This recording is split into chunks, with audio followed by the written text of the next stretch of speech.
Hey, Fresh from Fresh and Felicia here talking about the iPhone Pro Max 13. Or is it the iPhone 13 Pro Max? I don't know. There's too many names of this thing. Why don't they just call it 13XX or something?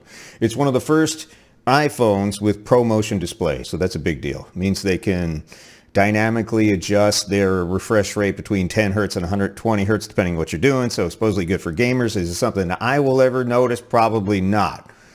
Who knows? Supposedly the iPhone 12 models were at 60 hertz, but this is going to go all the way up to 120 hertz. Is it going to make a difference? I don't see it, but maybe you will if you're a gamer and you're doing some really fast gaming. I don't know. 6.7-inch screen on both. This is the 12 Pro Max, 13 Pro Max. Supposed to be blue. Does that look like blue? It looks nothing like blue. And it looks like nothing like blue was on the web. This is blue. This is not blue at all. It's like gray. Right, but whatever. You're going to put a case on it anyway. And the case from the 12 Pro Max will not fit the 13 Pro Max. I even tried to cut out the hole here, but there's something else on the back here. So it is a material difference in the case. You're going to need to buy yourself a new case. I'll let you know. So 6.7-inch screen on both of them. The resolution is 2532 by 1170 on both. There is a processor upgrade. So the 13 Pro Max is an A15, 12 Pro Max A14. Is there a performance difference? Probably, but it's unnoticeable to the average user. On the engineering labs or in the engineering labs or when they're testing, maybe they can see a little bit of a bump, but I'm not seeing anything. The iPhone 13 Pro and Pro Max have a 5-core GPU. Might be helpful for gaming. For the average user, probably not. And the A15 offers slightly faster speeds and longer battery life. So what does that mean? We don't know how big the battery is because it's a big secret in Appleville.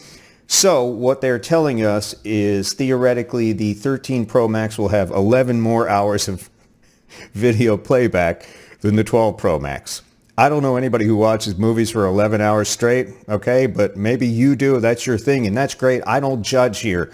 But you're probably not, I mean, in the real world, you're probably going to see maybe an hour difference in average usability before you have to recharge it, which is good. That's a good thing. It's always get better to have a little bit better battery life. So the A15 is supposed to be more power sipping and more powerful, so you get the best of both worlds there. The cameras, they did make some material differences in the cameras. So the 13 Pro Max has a 12 megapixel 1.5 f1.5 versus the 1.6 in the 12. And the ultra wide went to 1.8 from 2.4, so going to be some wide angle shots. That's pretty cool. Also, the telephoto is interesting too. Now you have 3 times zoom versus 2.5 times zoom. Not a lot of difference, but hey, every little bit of optical, it's optical too, not digital. So optical zoom does matter when you're trying to get close to wildlife or angry passengers on an airplane. You don't want to get up in their grill because they're angry. You know what I mean? So yeah, any zoom is better. But what's amazing on this thing is it's the main sensor, the photo sensor, is bigger on the iPhone 13 Pro and Pro Max. So you're going to get better low light. And it does a couple of really neat things, right? I was like on the fence about this cinematic film thing it does, but it is pretty cool. Take a look. It's amazing what this thing could do that you could usually only do with cameras that have manual focus and removable lenses, but now you can do this on the phone. You used to be able to do it with certain apps. I used to use Filmic, and it did some pretty neat stuff before, but now it's all built into this phone. Also, the macro is phenomenal. So if you do product shots like we do a lot of product demonstrations, and you want to get up into its business and get some really, really tight shots, you can do that now because it's kind of a weird scene to it. It's like bump, like, hey, I'm in macro mode now, and I can get really close. I mean, like within like an inch or even a half inch away from something. So that is a pretty cool improvement. Both have MagSafe, and unfortunately, we still are saddled with a lightning port. That's so old school, right? Both offer IP68 resistance to dust and water. What does that mean? Well, the IP is the ingress protection ratings made by some engineers. And the first number is the IP is the name of the organization, and 6 is resistance to dust or large things. So IP0 means you couldn't put your finger on it without getting shocked. 6 is super tight, so probably smallest particles of dust are probably not going to be able to penetrate this foam. So that's good. The 8, the second number is 68. The 8 and the 8 means it's pretty darn water resistant. I believe to get an 8, it has to be submerged in fresh water of up to, I think it's 1 meter for 30 minutes.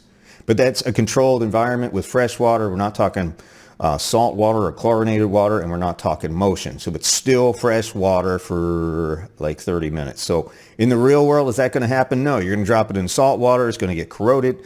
You're going to drop it in fresh or chlorinated swimming pool water, and it's going to move around. If you flush the toilet on it, you've got moving water. So that is not the controlled environment that the 8 is rated for. So don't get your phone wet. It's probably good for a little splash. You having to splash some soda water on it, or if you get stuck in the rain, you're going to be okay. But I wouldn't submerge an $1,100, $1,200 phone. You know what I mean? You can do that. You can try it yourself. But is it worth the upgrade? If you're going from the 12 Pro, I always get the most phone I can afford, and I always go with the Cadillac. Why? Not for the phone. I could care less. I don't even answer my phone anymore. I get all telemarketer calls. It's ridiculous. But the camera is the key on these things, because now it's not only your web surfing device, your informational device, your schedule, your calendar, all that fun stuff, your email. A lot of people work on these things too, as we do. But the most important thing on a phone to me is the camera. So instead of carrying a phone and a camera, I want to have the best camera I can get in a phone, which is why I buck up for these things. Am I happy about the upgrade to the 13 Pro Max? In this case, I am. Is it really worth it for most users? I would consider the 13 Pro Max more like a 12 Pro Max S, in my opinion. There are some fundamental upgrades to the camera. So if you do that, we shoot a lot of video, a lot of films, and that's sort of creative. If you're a creator, you probably want to upgrade to the best camera you can get. If you're not, if you're just doing games or whatever, and the camera's just secondary, probably not. You might want to wait for the 14 Pro Max. Fresh and Felicia, we out. This is the Fresh and Felicia Show.